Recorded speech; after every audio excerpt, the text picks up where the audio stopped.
Hello everyone and welcome to Skipper 360. Today we have something very special planned. We'll explain you the maneuver to burst into the stern line, or the outside stern line once again. But the most important thing today is that this maneuver can also be used very well to get out of tricky situations. Maybe some people haven't yet seen that this maneuver can also be used for such purposes. We prepared a few things today. We have videos, we found a few videos on YouTube, and things often happen during our training sessions too. Where, for example, you end up in the lee moorings of the boats and then you're basically pushed there by the wind and you don't know how to get out of there. Well, with external help, this is usually always possible within dinghy, but of course it is a huge effort. And we have also prepared such a maneuver and will build it and create it in the simulator so that you can understand exactly what is being done. Unfortunately, we don't have any videos of our mishap in Punet, but I found similar videos on the internet that we can use to analyze the whole thing. So have fun with the videos and let's get into the situation straight away. So I'll show you the initial situation, so you can see how it happened. The initial situation looks like this. I'll hide there for a bit, so you can see the whole screen. So you see, we have wind here. That come from the south. So we had a weak or moderately weak Yugo. If you drive the boat too slowly or stop here on the lee side, it can happen that the boat drifts very quickly into the moorings here. Let's take a look at the situation. We have a catamaran here. You can see this mooring that goes past here in front. So there is no danger to get it in the propeller. But to get out of here without help, you can also see the gusts here if that boat is pushed here. That is not that easy. And you can probably see that. We will later create that in our simulator. That is the outside stern line at the cleat here. It's called the outside stern line because it's on the outside cleat and not here on the inner cleat. And it goes from the outer cleat here to the cleat of a catamaran in this case. And there we have the initial situation. How we tried to get out of this situation. Let's look at the next picture. Yes, in the next picture we can see that we are almost finished with the preparations. And the maneuver can then take place very slowly. Very important, this is the tip for you. When you find yourself in a situation like this, you may see that maybe in a video later. It's very important to make no gas bursts here. There is the motto, low speed is low damage. That means we are reasonably safe. It doesn't look pretty, but the moorings don't go dangerously under the boat. And if you hold ball fenders against it, then you're actually relatively safe. If you try to get out of here with gas bursts, you'll only make the situation worse. So, now let's take a look at the whole thing in a video that I prepared. And the video is not intended to say how badly the skipper did it. At Blue 2, we only ever use videos for analysis, and not to blame a person.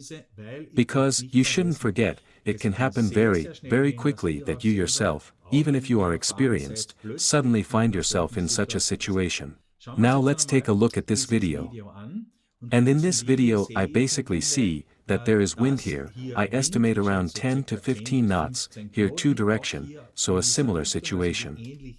And you will see that we are making to less speed, we are too slow.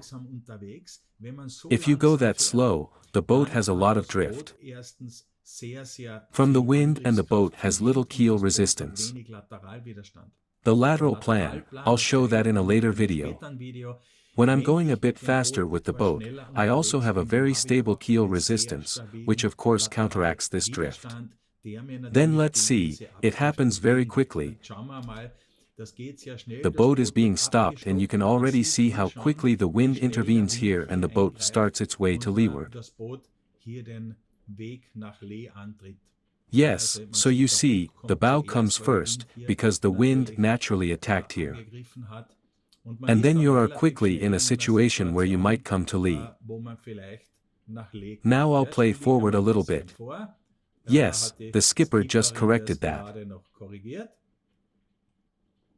But here you can see that the boat is being stopped, and you can already think that when the boat is making no movement, that the wind is attacking here, and the situation then looks like it did in our training, where this happened to us. The boat is now drifting to this mooring. Yes, and here I recommend that if I ever find myself in a situation like this, please no gas bursts, because then I'll catch the mooring, then I come into contact with other ships, and so on. Now let's go a little further. And you see, we have a similar situation now. The boat is laying in a quite good position. I don't mean that ironically, but the boat is quite safe here at the moorings. If I now put the gas in neutral and hold it there a bit, then I basically don't have to expect any major damage. Of course, if I start here with the engine, throttle forward, throttle backwards and burst it to, let's say, 50–60% power, then something can happen very quickly. And we will now try out how we can get out of this situation, visualizing it in the simulator. Then I would say we change to our simulator. I'll start the whole thing and will explain the situation.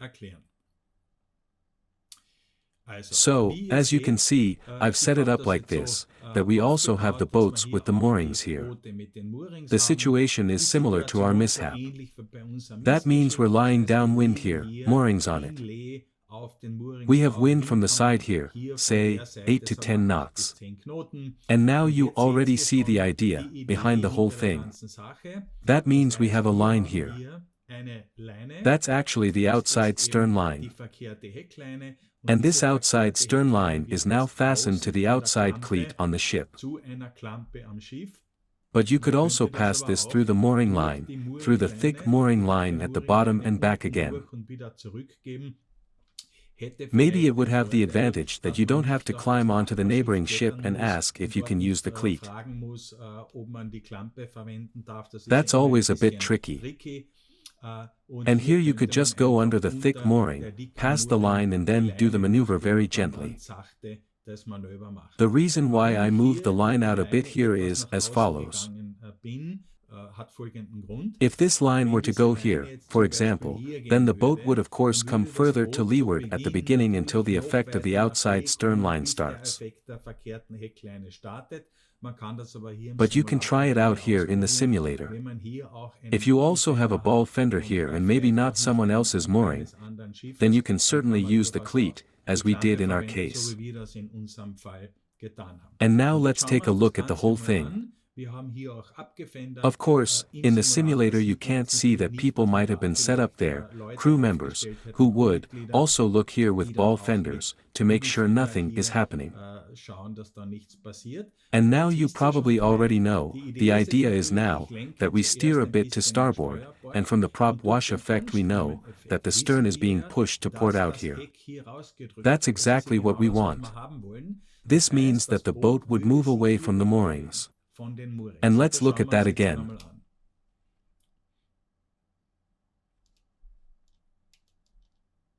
So we steer to starboard. Now let's switch the wind on. So we're just going to use 6 or 7 nodes for visualization purposes. You can see the boat is moving. Now light throttle. And here you can see the line tension. That means we've now set it up, so that I can also see the tension on this line, in the red color. The more red, the stronger is the tension on the line. That means that if I went under the mooring here, would handle the tension very carefully so that you don't tear these boats out of there. But what do I see? Now the effect starts. The stern is basically pushed to port. And here I'll be a little careful. And as if by magic, the boat now really moves outside and against the wind. That will work for about 14–15 knots, depending on throttle. And now you see, now I have steered once to port, so that I can get the stern away from this mooring a little bit. Maybe now about moorings. What you probably noticed is this mooring, here. Of course it doesn't suit us at all. I would simply drop this mooring here on the boat if I asked the skipper. If this boat has a second mooring, like this, you can drop this mooring here. What is also possible is, if there is only one mooring, that the skipper, who is having the wind directly from the bow, simply drives into his stern lines, stabilizing his boat, or easing the moorings so much that it goes under our ship and the boat is stabilized. Then, we have no problem with the mooring here. That was just a short information. Let's look at it further. Now I steer to starboard again. You can see, that stern of our boat goes here. Now, a little back to port. And so I can control the stern with the rudder, so that it can maneuver between these moorings, and not drive over the moorings. The nice thing is, I can, or I should actually put the boat relatively straight, so that I don't hit the moorings again, when I cast off. This would be particularly dangerous with twin rudder systems. This means, that with just one line, I can now manage the boat with the rudder turned. And you see, we don't have much gas at the moment. Now I would slip the line. A short push forward, we know, to become torque in the boat. Now we just let the boat drift. And that's how I would get out of this situation.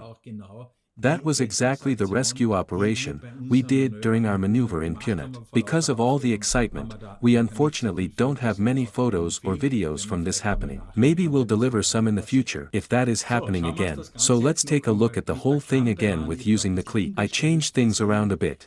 We see, this catamaran was so friendly. He got rid of his moorings, and is now in his stern lines. We don't have any lines there, but it would now be stable in the stern lines so that we are free there with the keel and propeller. And we have now rigged the outside stern line to the cleat of this ship here. And we'll see, it's a bit like I said before. This means, that as long as the ship and the line are not in line, the boat will turn here, and the stern will come closer a little bit here.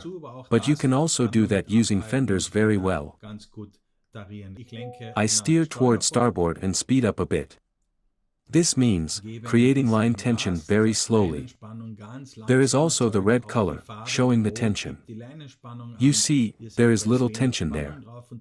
And the ship now begins to turn, as I said. That means, I'm coming a little bit close to the catamaran here. And only when the ship is in line with this outside stern line I can increase the throttle. And now you'll see, here the green arrow means, that the stern is getting pushed in that direction.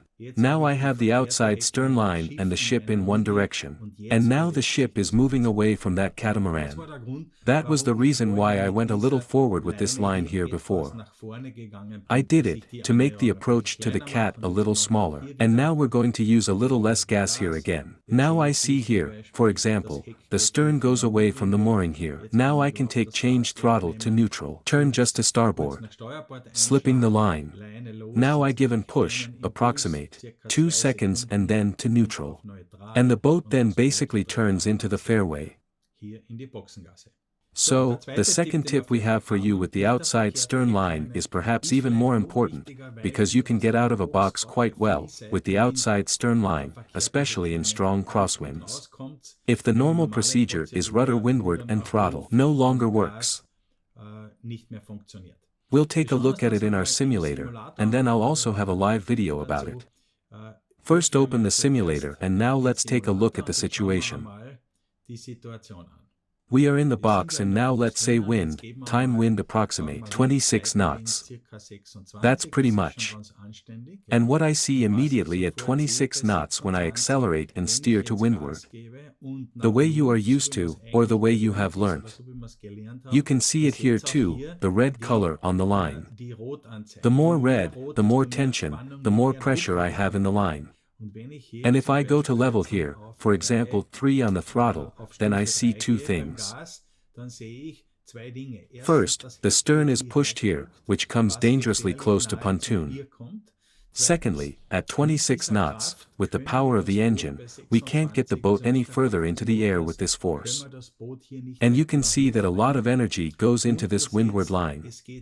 Why does so much energy go into the windward line?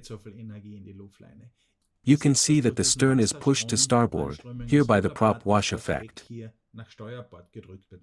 And not a little at all. That means the stern pulls on this one windward line, and the turn to windward now only occurs indirectly. That's why a lot of the energy is wasted here in the line. And now look what I'm doing. I'm not changing anything about the throttle here. I'll just turn the rudder over, in this case to lee. And we ease the leeward line. And you'll see, with the same engine power, the line is now orange, so there's not as much pressure as before. And with the same engine power I can get the boat in the middle here very easily. And can stabilize the boat here. I could stop the boat again with the stern line, and now I would have the boat stable in the box and could cast off. Maybe I will clarify the difference again. When I steer for windward, you see, same engine power. How much energy goes into the windward line? Because the energy is wasted here, I don't have the desired effect here. Like if I turn the rudder now, for example, and when I turn the rudder, you can see straight away, same engine power. The line doesn't get as much energy. Why? It's quite logical. Here it's like, now I stopped the video. Here the stern is essentially pushed into the line. While with the other method when I click here, if we go to windward, the stern is pushed away from the line, and because of that we have so much loss of energy. So that might be a tip too. Two advantages when I have a strong crosswind in the box and I use the outside stern line. Outside, because I steer to leeward not windward. And in principle it is completely the same, as we saw before, how we got away from the moorings of the leeward boats. That the boat then turns to windward here. Indirect. With less energy loss. And the only important thing here is that I ease the line. And then basically fix the boat. The boat can now remain standing just as it is. And with the same wind conditions it's easier. As promised, there is now also a video for this technique. We recorded this with a 360 degrees camera. And that's where we can exactly see that effect. And the X-yacht has a racing propeller on it. And of course with the racing propeller we don't have as much power to windward. We also had a 15-knot crosswind. And we see now that if we then look forward, the wind is coming here from the left. The Bora always comes from the mountains here. We are pushed onto this catamaran, and Julian is now trying it out with the outside stern line, and we couldn't get away with the max power of the engine. Now I'll start the video again. We'll see, he'll turn the helm around to leeward now. Rudder to leeward. Linda is easing the leeward line. And now let's see what happens.